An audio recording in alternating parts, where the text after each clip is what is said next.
Alright, this is weird, I know.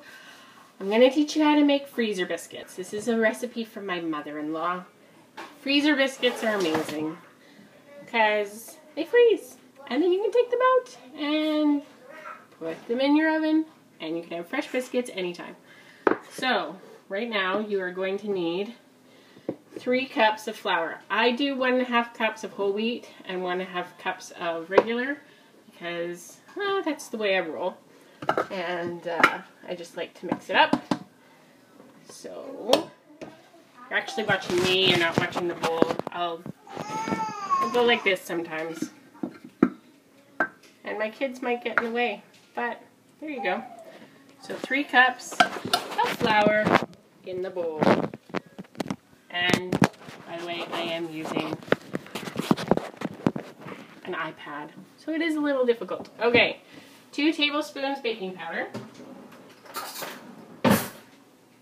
Sit down, eat your lunch. Where's my baking powder? There it is.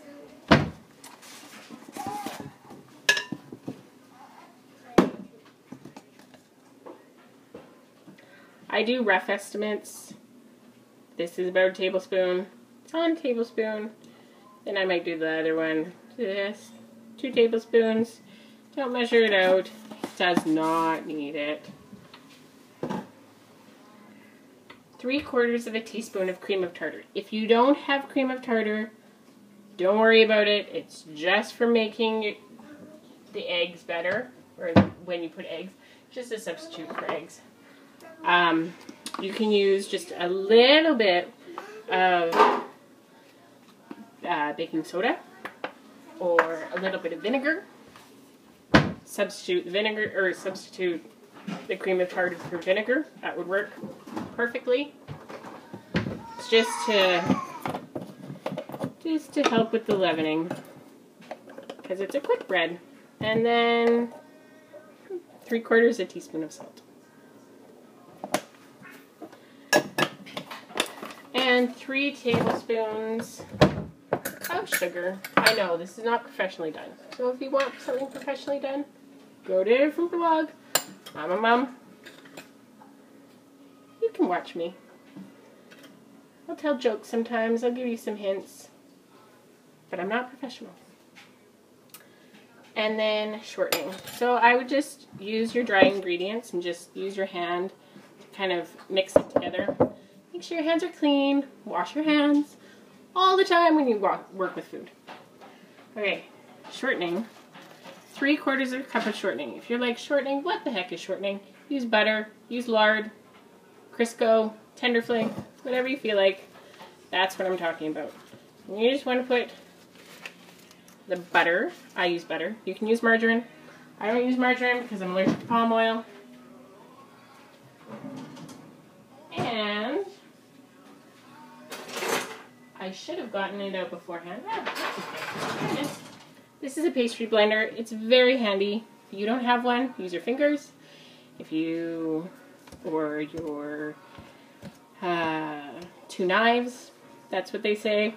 Honestly, I've never used 2 knives. You can use a fork. A fork would work. You could use a whisk. What you're just trying to do is make it like breadcrumb consistency. You just kind of want it to look kind of gathered together with the butter. The colder your butter is, or the colder your lard is, the crispier the biscuit's going to be. I am making them soft, obviously, because I use soft butter. But anything will work. I'm still here. I'm just getting cheese. What were you talking to? I'm talking to the video player. So, I'm getting cheese because I'm going to make these cheese freezer biscuits. Because that's what my family enjoys the most. Make them whatever. If you want them to be blueberry biscuits, you can make them blueberry biscuits. If you want them to be, I'm getting the grater, that's why it looks funny. Don't worry, it was in the cupboard, not somewhere is magically underneath me. Okay, So I will learn to prep this better so you can follow me better. Okay. Cheese is grating, and you probably want about 3/4 of a cup, half a cup, 3/4 of a cup. Look, my fridge is talking to me. It's very exciting when this happens. Saying it's open, please close me. It's very annoying, but I guess it can help. So I just threw the grated cheese in, and what you just want to do is fluff both of them together, the flour and the cheese, so your mixture looks like that. Look at it. Now you're going to get 2 eggs and 3/4 of a cup of milk. I know, 3/4, 3/4, 3/4. It'd be better if it was. Better if it was a full cup. I know. Honestly, it would be better if it was a full cup because it would be easier. Break in your eggs.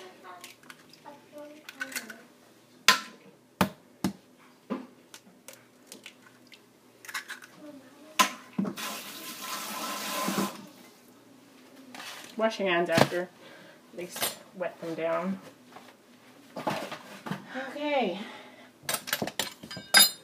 Then take your wooden spoon or spatula. Grab your 3/4 cup of milk.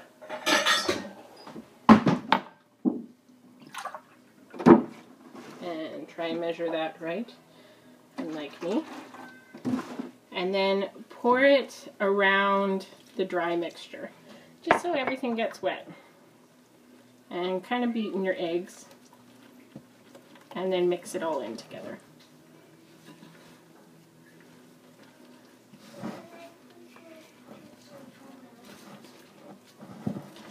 And it comes together in kind of like a wet ball.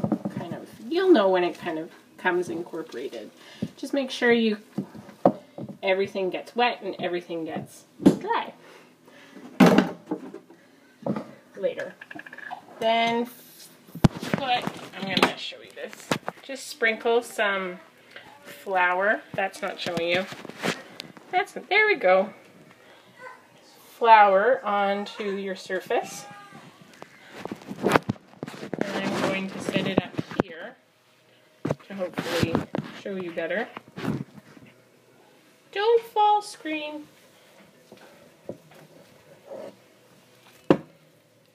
And pour out your ball onto the flour. Grab a little bit more flour, sprinkle it on top of the dough, and then knead. Just knead it a couple times. You're not making bread, you're making a quick bread.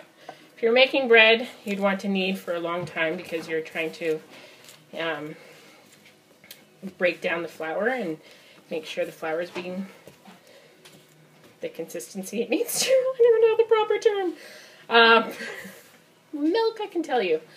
Flour, you want to break it down. For kneading for quick bread, you just want to incorporate it so that you have a nice disc ball like that. So that you can roll it out and cut it. Which you're going to do quickly and put it on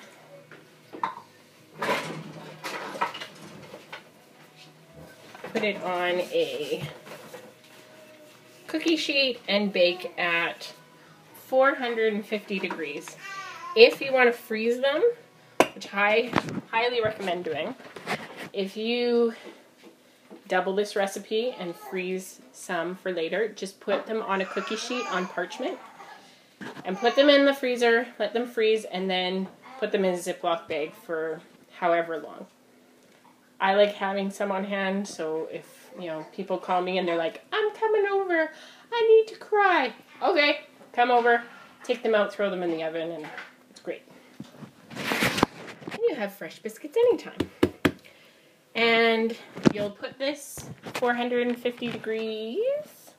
Wow, this does not do me justice. In the oven for about 10-15 minutes until they're golden brown. Just lightly golden on the top. It's really easy to overcook them if you forget. So just set a timer. That's all.